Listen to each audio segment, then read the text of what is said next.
Well, Jarret, we're going to drag you in. How are you, mate? I'm great, just recovering from the hangover of Monster Fest Weekender 3D in Melbourne and preparing for the next one Ben as we said it was an venture interstate. awesome weekend. It was terrific. It's a rare that we have a Monster Fest go without a hitch, but I think we had all the hitches on the way to the festival, so, it was smoother sailing when the festival actually happened. Awesome. What else is news? Is there much coming out this week? Should we jump Oh, straight into it, or do you want to yeah, just no, ramble well, for a while? Well, actually, no. Yeah, I wouldn't mind rambling a little. Please. I will. Look, let's be honest. There's actually nothing coming out on home entertainment this week. The only stuff that's coming out is all JB exclusive steelbooks of shit that you don't need to own, and the steelbooks are hideous. So I won't even go and mention what they are. So I've got a bunch of news to tell you about home entertainment, and that will bring me back to a point of discussion that probably has nothing to do with home entertainment and possibly with some YouTube personality or something of that nature. But some news. Okay, so this is exciting. Studio Canal have got a bunch of 4K Ultra HDs coming out this October. So this is the first time these films have been released on 4K UHD. They haven't even announced these releases overseas yet. So I really hope they hold their date of October 11th here in Australia. But, there's the likelihood that one or two might drop out. But the key one I want to mention is Jim Jarmusch, 1998, Ghost Dog, Way of the Samurai, coming to 4K Ultra HD, which is great. And just a heads up, lads, that movie last week you were trying to think of, The Dead Don't Die. That's the Jim Jarmusch Zomcom that was a piece of shit. Yeah, it wasn't good. And Ben, you recently bumped into Jim Jarmusch at Cannes, did you not? I did. Well, I pointed him out to Kim, who then who chased him down like a dog in the street. I saw the photo and I love the backstory of how it all occurred. It was terrific. Yeah, it was great. But there's a couple that made coming... her Cannes, I believe. That made. Oh her, yeah, definitely. Well, it was the post that got the most likes. Yeah.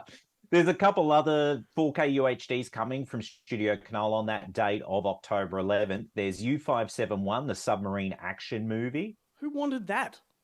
Who wants that? Well, I remember when it came out on DVD, it was early days of DVD, and it was a reference quality DVD for the audio. But yeah, you're right. Now, in this day and age, unless it has a reference quality Dolby Atmos track, it's kind of like, who was asking for this movie? And really? Look, it's not really timely to be releasing submarine movies. Yeah, where's the K-19 Widowmaker? Yeah. Or Below. Yeah, or Below. Oh, yeah, true. So there's a couple others coming. Dust Boot. One I'm actually happy about. Once second, can I just acknowledge the fact that we just referenced two David Toohey movies on 2 weeks in a row? Yeah, you're right. It's true. What a recurring... Sounds like you need to get him on the show, Glenn. Well, we've had him on the show. Oh, true. That was some time ago. They get him back and do a retrospective. But there's another title coming out, the film that sunk Carolco back in the day, Cutthroat Island, with Gina Davis and Matthew Modine. Yeah. It's coming out on 4K Ultra HD. So when you say who's asking for U571, also who's asking for Cutthroat Island? I want to think that Cutthroat Island would probably have more traction now than it did then. I feel like there's been more pirate movies since. I was going to say, I think Pirates of the Caribbean rips it off quite heavily, and it's actually not that bad of a film. It's definitely not a terrible film, but it's beautiful that we had these movies come out in the mid-90s like Waterworld, and both of these films were commercial failures. And in the instance of Waterworld, it's found its audience over time, to the fact that it's been released countless times now on Blu-ray and 4K Ultra HD and some incredible editions as well. And yet we have not got a release of Nathan Hayes yet, Savage Islands. No. I just read about that actually recently, because I learned that someone I know in Sydney's father acted in it, which blew my mind. And it's got that movie's got the rip-off scene from Temple of Doom. Both Temple of Doom movies were made at the same time and they have an identical scene on the bridge. Is that the bridge scene? Yeah. Yeah. Who ripped who off? Because they both were in production at the same time. That's insane. And it was shot, in and around New Zealand. It has a lot of New Zealand cast and that. And I remember Ben loaned me his Roadshow home video VHS of it so I could actually see it. Yeah, it was written by John Hughes. A lot of fun. Yeah, John Hughes blew my mind. Yeah, that's right. I posted a picture of it on Instagram of that tape, and the daughter of the director got in touch to say, thanks for talking about my dad's movies. It's great that people still, remember it. He goes, he'd be wrapped. That's crazy, yeah. Who was the director? I don't even... Was he like someone that's done a lot of things, or...? It's not Jeff. It's not a Jeff Murphy. I think he's done a few films, but To the Google box, keep talking.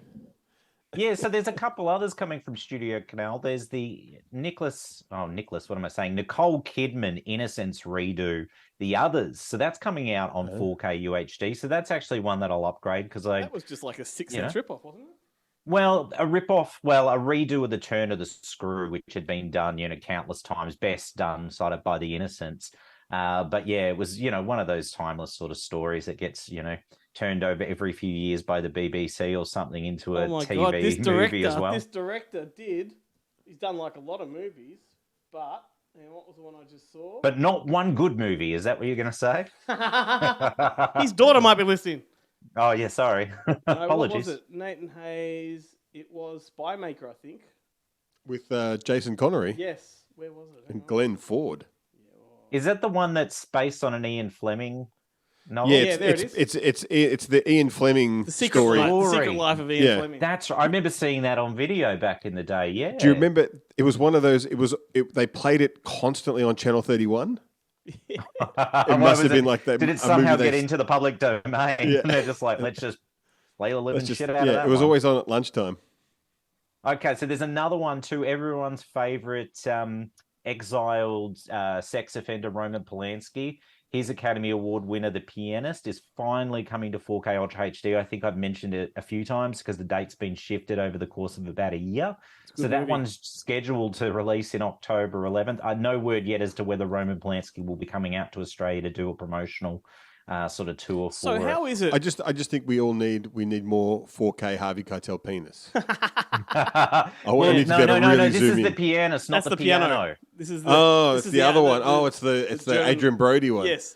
Harvey Keitel doesn't get his penis out in that. What the hell are you talking about, Glenn? You fucking idiot. HD in the UK, and that is going to come out. Well, he was circumcised, so it fit. Fits, yeah. Can we talk about Bad Lieutenant for a bit? Auschwitz. Oh God, where's this going? What was I going to say? How is it though that Roman Polanski can have a film get re-released onto 4K, right? And that's not a problem, and yet they won't fucking release the latest Woody Allen film. I know, it's baffling. One of them is actually exiled and a criminal. The other one not. No, the other one's has gone to trial, and it's all and it's baffling. It honestly is. I feel like it's not like they're going to be releasing a 4K collector's edition of, say, The Ninth Gate anytime soon. Although I would much prefer that over The Pianist. But I'd say, again, the studios sort of go, well, it's an Oscar winner, and maybe we make a little bit of money. Wouldn't you prefer a 4K of Annie Hall? Oh man, that would be phenomenal. Yeah. It's sad that stuff's going to be locked in a vault, and the best we'll ever probably get now is the previous MGM or Arrow Blu-rays that will never see, Criterion or fleshed out special editions of some of these films, particularly the classics like Manhattan and Annie Hall for sure. Mm-hmm. But in other news, Insidious: The Red Door obviously opened in cinemas last week. And if you were at Monster Fest in Melbourne, you probably saw that we had a special shout out from Lynn Shay, which was pretty cool. I know Glenn, all riled up because he's a big fan of Lynn. And to be honest, look, I think she ages like a fine wine. There's something about her. It's just honestly, I remember when Glenn told me that he didn't mind the Lynn Shay. I was like, what are you talking about? And then as the years have gone on, I'm like, oh, maybe he was. Ben's like, back up the train. He's just a big. Don't worry, Ben. That means that you can have Patrick Wilson all to yourself. We'll just couple off. We'll get a throuple going with Lynn Shay. And I'm talking Lynn Shay Kingpin style. Oh my God! Or like there's something about Mary Lynn Shay. Either way. Time to pay the rent. The Insidious Red Door is coming out on Blu-ray and DVD. No 4K at this stage, which is a shame because they've just reissued the first film in the US on 4K, and obviously parts 2 through 4, I think it is. None of those have made it to 4K yet, and this fifth one just doing Blu-ray and DVD this stage. Is this segment, Jarret, can you tell me, is this segment going to be moving over so that soon you're not going to even mention the disgusting Blu-ray releases, only 4Ks? There's a very good chance. We just need to eliminate that DVD problem first, and once we get all of that, then we'll eradicate Blu-ray. Not so long as Eagle's in the picture, my friend. No, you're right. There's going to be someone putting out DVDs. I want to just quickly add that I saw the Red Door last week. Insidious, and it's more Insidious. Like it's it's more of the same. They've essentially given it a fresh coat of paint by doing the Child's Play 3 thing and just putting the same story into like a college setting. But Right. what I will say, though, is that Patrick Wilson makes a pretty impressive debut as a director, horror-wise. He hits Excellent. all of the horror beats perfectly. That is so, because I mean, yeah, he's sort of like almost like a silent gun in the genre, because he's been in so many horror films, you know, the Conjuring franchise, Insidious franchise, and I just love him in general. I think he's a very talented actor. shows- He's a musical theatre guy. It Made the shows that he transition. knows the genre very well because all of the jump scares have a purpose. They're not just music cues like you Cheap. talked about last Oh, week on that good. radio show. Yes. Like it's just Yes. it's real jump scares and I like and a good music cue jump scare. I've been with you when I've witnessed it. You've witnessed it. It doesn't take much. It does not take much. He's just lucky he eats all the popcorn so quickly because otherwise it'd be everywhere. Yes, totally. It actually helps with the popcorn trick. It speeds things up. Salty. Extra bit of friction through the hole. Now that the Monster Fest at least is over for Melbourne, I want to get to a cinema and check out the Red Door Wild, because I've seen every one of these movies theatrically. I like which the blows franchise, my I'm not mind. gonna lie. I do too. Mm. I think it's a strong franchise. It hasn't, gone off the rails as yet. Yeah. I mean, Lee Winnell made his directorial debut with one of the films with the Number 3. Insidious 3. Yeah. So, I mean, it's a good sort of breeding ground for filmmakers to make that sort of leap, Yeah. Anyway, so that one's coming out on October 11th on Home End. Then the last one I want to mention, if anyone's been sleeping under a rock and hasn't heard the news, Umbrella Entertainment are releasing Hercules Returns this September on Blu-ray, which I'm super ecstatic about, because this is one I've been wanting for years. There was a bit of false hope a few years ago when Glassdoor were due to release it, but folded before they could get it, out Well, to actually, stores. it is. Elio from Glassdoor has been working on that release with Umbrella. That's He's- terrific. He's run it. He's managed that release for Umbrella. Oh, excellent. So he's Umbrella done a must have project David management. Parker on speed dial. They do indeed. When all else fails, Yeah, to the David. it's like we need a Well, commentary yeah, now for we this can film. release Let's get that. David Parker in. What was that? That Noah Taylor film that he did a few years ago that just got a really stunted release, like the Reluctant. Was it the Reluctant Hitman or the Reluctant something? And David Parker directed, and it just kind of came out of nowhere and went back into nowhere. And I don't know if it got a physical Do release. you either. remember when you and I went to that anniversary screening of Malcolm and I ended up sitting next to Nadia Tass to watch her Yes, film? I was in my yes. and David Parker was next to her, like I was in my Yes. I'm That like, was I'm great sitting next to because the I think that was director. like the last time that she's really openly talked about the film, because she didn't really participate with any of the special features when the Blu-ray came out. And then, subsequent screenings, I think it's mainly David that's done the talking. So we All were I pretty kept thinking was, fortunate. Does she know that I know? That's great. But anyway, gentlemen, that's all the news I have for you this week. Anything you guys want to raise and discuss at all? I can't think of anything timely worthy Nah. of discussion. Nah. Good. Another reason we won't get cancelled this week then. A little while ago, we may have Ooh. the Roman. I mean, they're releasing it. That's their fault. Oh yeah, of course. Yeah, look, and we didn't celebrate him, and we openly defend. Well, we didn't openly defend. We just stated a case for Woody Allen, given that he's been cleared, as opposed to Roman Polanski, who's essentially Well, a Roman fugitive. Polanski hasn't been charged either, right? Well, He no, fled before it yeah, could that's it. actually He's happen. a fugitive. He's a fugitive to he could be cleared. Not now. Not once you've fled. I reckon there's a whole other crime committed. Well, yeah, then there's something else. Or is there? I don't know if there is. I'm pretty sure there is. I think once you are a fugitive, like you've broken the law. Like anyway, Yeah. it's Yeah, that's it. That will make for a fascinating biopic, though, like one day, because, I mean, yes, he was an incredible filmmaker.